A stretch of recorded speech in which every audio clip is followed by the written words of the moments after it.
Hey guys, it's Jess, and today's video might not be for you just because it's going to be very different and it's going to be more about religion than my other videos, and I know that religion isn't really something that everybody wants to talk about, so if you are not here for that, that's totally fine. Not all of my videos are for every person. I understand that.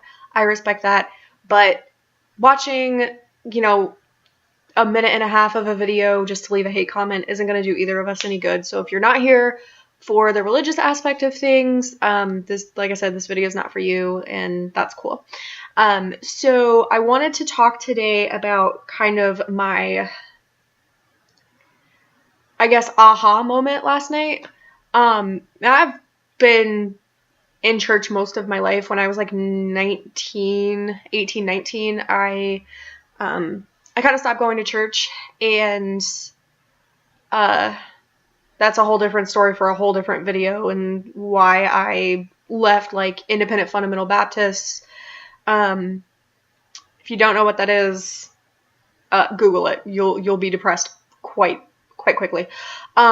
So I kind of dropped out of church while I was exiting my teens and entering my 20s, and I had a few friends here and there that kind of encouraged me to get back into church and different things like that, which I appreciated, but like I wasn't here for that, you know what I mean? Like I was so done with everything. I just wanted to go off and live my life and, not be under scrutiny constantly, because Independent Fundamental Baptists, there we go. It's the kind of Baptist that they don't wear pants. Girls don't wear pants. Boys obviously wear pants, but girls don't wear pants. Tattoos, piercings, unnatural hair coloring, different things like that. It's all wrong. And being somebody who is more free-spirited and more artistic and things like that, I knew that was not for me, just because I wanted tattoos. I already had piercings. It was something that I felt very suffocated in. And for some people it's great. Like if that's your jam, go by all means do that. But for me, I felt like I was suffocating because I didn't have any freedom of expression. I felt like everything I did was wrong, and so I left. And I went and I lived life my own way and did things my own way. But even in hard times, I would still pray, and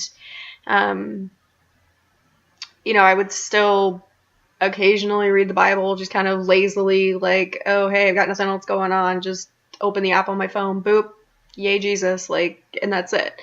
But I was never really, like, serious about it. And I remember when I was 16, I wanted to be a missionary to Japan. I wanted to have a degree in theology. Like, I had all these different things I wanted to do. I wanted to, like, work in youth ministry and things like that. And I was already in choir, and I worked in the nursery. I worked the bus ministries.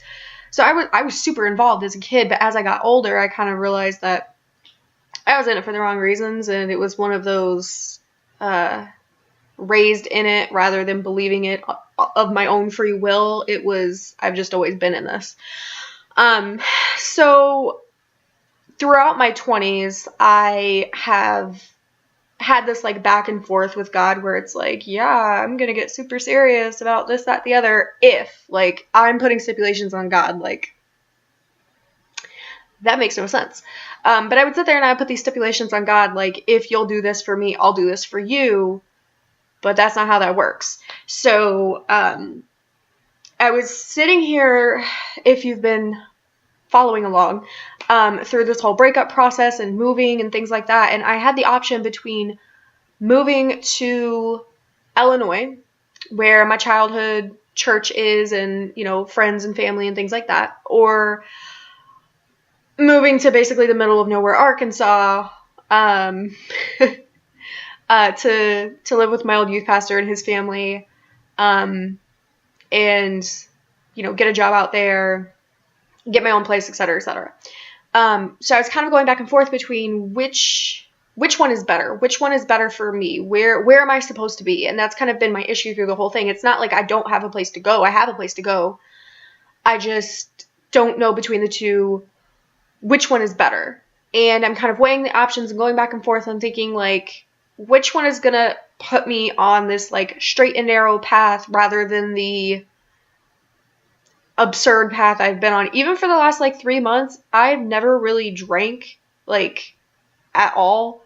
And in the past 3 months, I have been drunk several times. Like, anything and everything that could get me outside of myself and, like, things people would use, like, as a de-stressor, that's what I was doing. It wasn't the right environment. It wasn't the right situation. So I'm thinking, which one's going to get me where I need to be? And kind of going back and forth between the two. Rent in Chicago is, like, super expensive, and rent in Arkansas is, like, not. So doors just opened for me to go to Arkansas versus Illinois. So it looks like that's where I'm going to be going. Super. But here's the thing. Even now, I'm sitting here, like last night, I'm sitting here and I'm just thinking, like, woe is me, my life sucks, you know, all this type of stuff. And I was talking to a friend and I was sitting here thinking, like, why am I so mad? Like, what has happened to me in this relationship that has me so angry and still so trying to, like, make stuff work while still sitting here knowing full well I had no business being in that relationship in the first place? And I'm not saying I don't appreciate Brandon and I don't care for him and love him and different things like that, but I'm sitting here thinking, like, why did I lose myself in all of this? Like, I don't understand. And I was thinking, like, the way that Brandon has acted through all of this is not the way that someone who truly loves you would act. And I'm not saying he doesn't love me. I'm not saying that, like, he's an awful person. Nothing like that. This video is not to bash him. Even if it loops back around to him, Brandon, this video is not to bash you or anything like that. But things started out so good in the beginning, and, you know, as stress came up in our lives and it kind of entered into the relationship and kind of affected the relationship, he changed. And I tried to always be consistently supporting him and always, you know, encouraging him and things like that. And then I realized last night, even in just texting him, hey, you know, best of luck on your first day of work, I'm sitting here thinking, like, and I even told him, like, it's almost like he doesn't believe in me or he just doesn't care. I don't know, but it hurts. And I'm thinking, why does it hurt? And it's because I have spent the last 3 months of my life, minimum 3 months of my life, encouraging him and not getting encouragement back. And maybe he thinks that, you know, the things that he was doing were encouraging and things like that. But, you know, I'm sitting here saying, like, you've got this. I know it's scary to move to a new place because I do it all the time. You know, I know it's hard what's happening right now. Like, I get it. But you've got this. Like, you'll be fine. Even if you spend the next 6 months of your life eating rice and ramen noodles, like, you will get through this and things will be okay. And trying to really be an encouragement to him, I'm not getting none of that back. Like, why am I putting so much effort, energy, and everything else into encouraging somebody else who's not encouraging me? And why am I spending so much time focused on, I wonder if we're ever going to get back together again? Like, he's still not encouraging me. Like, even as a friend, he's still not, like, he's still not, you know, he doesn't text me like, hey, I know you're going through some stuff, but you've got this. Like, I feel like a friend, a basic friend would do those things for you. A partner would do more. And in the plans that Brandon and I had made and the things that we were talking about and the things that we wanted to do, a lot of it was based around, like, what he wanted and a lot of what his plans were. And my plan was basically just following him. It wasn't doing my own thing and being my own person and encouraging myself even. It was, what can I do for Brandon and how can I make Brandon's life better? And that was my aha moment last night, was realizing that I'm kind of done here. Like, I'm still gonna be his friend. Like, I'm still gonna be civil with him. Like, I'm still stuck in his house right now, but, like, I'm still going to be nice to him. I'm still going to be civil. I'm still going to talk to him. I'm still going to encourage him and things like that. But I need to stop expecting to get that back, because there's been a million different times that God has sat here and been like, Jess, listen, hey, listen, yo, this way, focus, stop doing what you're doing. Like, so many different times where God has tried to get my attention, and I'm just sitting here like, okay, whatever, like, I don't care, and trying to do my own thing, and it's not worked. Like, it's never worked, and I felt so stupid, especially through this past breakup with Brandon. Like, why did I put so much time, effort, energy, and all this into something that was never supposed to be a thing? Like, and that's fine. Not every person is for every other person, and it's cool, like, whatever. But I put a lot of energy into making him happy, and I felt like the ways that he tried to reciprocate that, it was more of like a monetary thing. He's like, you know, I wake up every morning, I choose you, and, you know, I try every day to show you that I care for you. And I'm sitting here thinking, like, but you don't spend time with me when I ask you to, even if all you're doing is playing video games. You know, I would ask him for a hug, and it almost felt like a chore for him. You know, like, if I suggested, like, hey, let's go on a date or something like that, let's just go get ice cream, or let's go for a walk, like, anything, it was like pulling teeth. And that's not how a partnership is supposed to work. That's not how a relationship is supposed to work. It's supposed to be, you know, not give and take the way that he said it was, where relationships are kind of built around what can I get from this person, but more of how can I make this person's day better, you know, and both parties doing that, not give and take and give and take and give and take or whatever, you know, but how can I make this person's day better? How can I improve this person's life? Like, am I encouraging them, but are they also encouraging me? Like, is it a mutual thing, or is it more of like a one-sided thing? In my relationship with Brandon, looking back, even if he thought that he was doing things that would make me happy, I don't want